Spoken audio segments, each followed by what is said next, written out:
Know that in all the videos I upload, I'll always use simplistic analogies to facilitate understanding of complex issues such as the existence of being, and more transcendent concepts.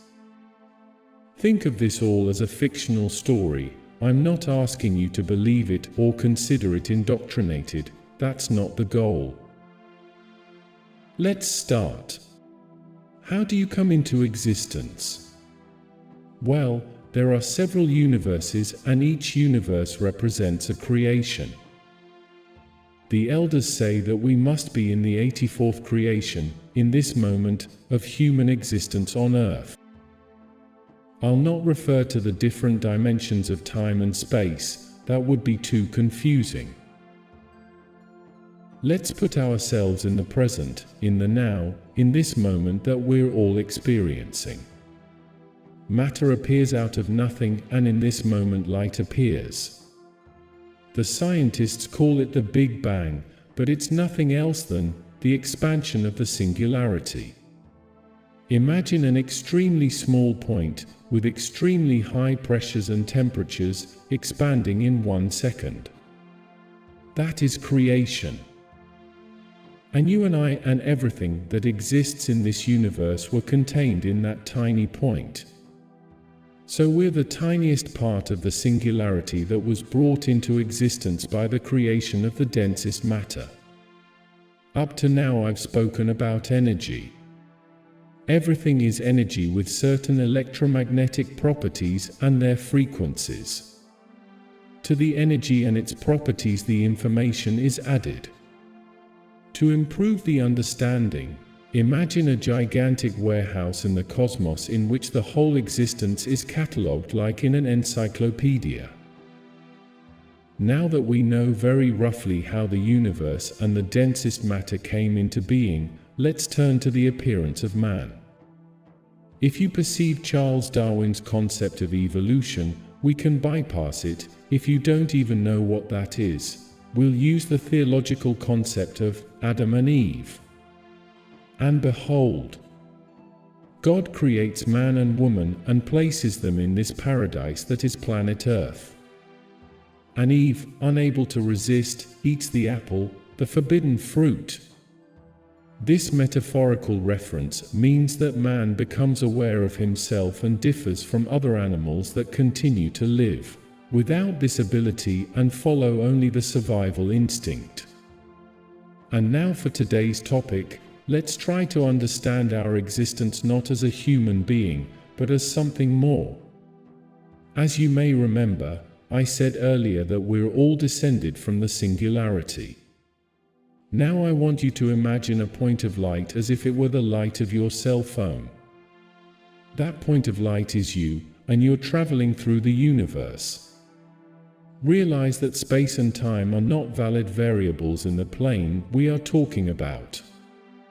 Through the amount of information you possess, the self, it'll be more or less easy for you to find a host to be reborn and experience the denser world we're in right now. I've always found the example of the freezing soap bubble to be the best example of the rebirth of existence in the material world. Imagine that you're the air that exists everywhere. The size of the soap bubble, when it forms, is the amount of information that exists within you, the self. That gives form to your existence, and then in that subtle form, when it enters the state of freezing, takes its dense material form. I hope you understood the analogy. It's what happens to the human body. You enter it through a process that I'll explain in detail in the future. And there begins your chapter as a human being, in which you remain until the body you have chosen can no longer accommodate you, either through old age, an accident, or, if you manage it, through the process of conscious dematerialization, leaving the body, which is very common in Tibet. Your journey has begun. Now you can experience in your temple all the sensations and charms that your new home offers you. From the 3 years of its existence as a human being, things start to get complicated. I'll not speak of those who have all previous existences present and have access to the library of the cosmos. Because this is something that happens to very few, and since we aren't part of this minority, there is no point in confusing things. While your personality is forming in this new body, due to the amount of acquired information, you stop feeling and witnessing what has always been the point of light.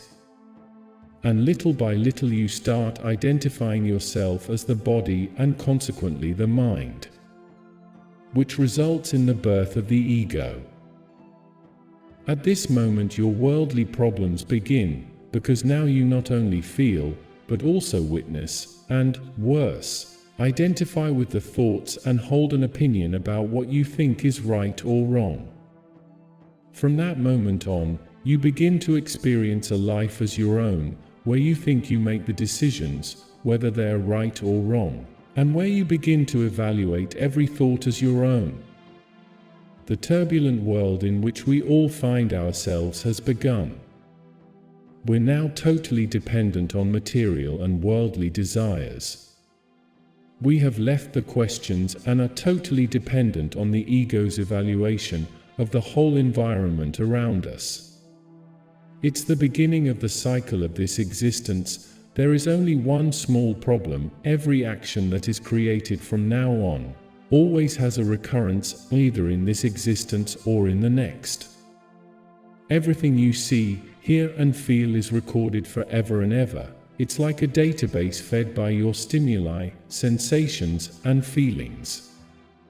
It's this information that accompanies you through your spiritual development. To finish for today, I'll leave you with an exercise that you should do every day. That won't steal so much of your time. Whenever you go to bed, you should first find a position where you're very comfortable and start with 3 cycles of 5 deep inhalations and exhalations. When you're done, close your eyes and imagine your whole day. Imagine the whole day, but from the beginning of the breathing cycles until you get up in the morning. This will be the review of your day, as if you were watching the movie of your day, but from the end to the beginning. As you can see, it's something simple, but with a lot of meaning, full of symbolism, used by many currents of thought to this day. This also forces your brain to process information differently, and is important for the exercises to come. And remember, positive thoughts always bring happiness. Be happy and don't worry. Stay safe, everyone.